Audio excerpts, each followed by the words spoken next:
The Justice Department is now suing New York City over its sanctuary laws. The suit claims the city intentionally tried to obstruct U.S. enforcement of federal immigration law. Border czar Tom Homan says the White House will continue its crackdown on sanctuary cities. Sanctuary cities are sanctuaries for criminals. Hard stop. Bottom line, that's what it is. And President Trump made a commitment a couple weeks ago that we're going to prioritize sanctuary cities. I made a statement the other day about New York. We're going to flood the zones. The sanctuary cities are going to get exactly what they don't want. More agents in the communities and more worksite enforcement. And CBS News immigration and politics reporter Camilo Montoya-Galvez joins us now. Camilo, great to have you here in studio.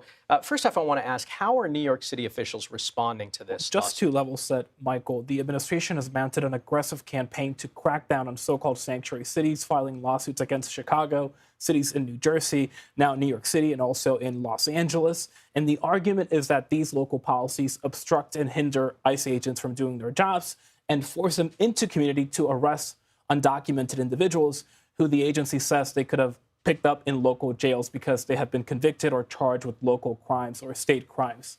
In this case, the office of Mayor Eric Adams is saying that they would actually like local sanctuary laws to change to allow local officials to transfer more criminal migrants to ICE officials, but of course that would require the consent of the city council, something that is unlikely to happen at this point. Mm-hmm. And I also want to ask about this. Tom Homan says that he wants to reach net negative immigration. First off, tell us, what does that mean, and is that actually possible? It's possible because the administration has mounted an aggressive crackdown at the U.S.-Mexico border. Illegal crossings there, Michael, are now at the lowest level since the 1960s. Few people are actually crossing into the U.S. illegally. The administration simultaneously, Michael, is also cutting legal channels to come here to the U.S. lawfully by, for example, suspending the U.S. refugee admissions program, and also cutting other legal means to come here to the U.S. lawfully. And of course, it is staging this massive deportation campaign. Right now, ICE is on track to record the most deportations since the Obama administration over a decade ago. So there are more deportations happening, more people are leaving the country, and fewer people are coming in legally, but also illegally. And I want to talk about deportations because, as you mentioned, on track for the most deportations since the Obama administration.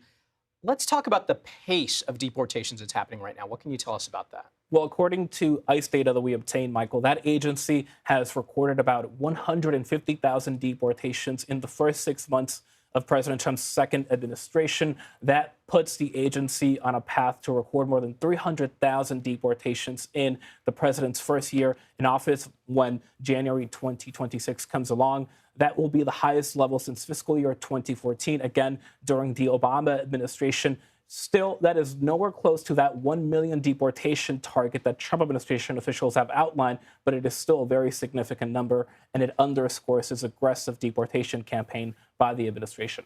All right, Camilo Montoya-Galvez, thanks so much for your reporting.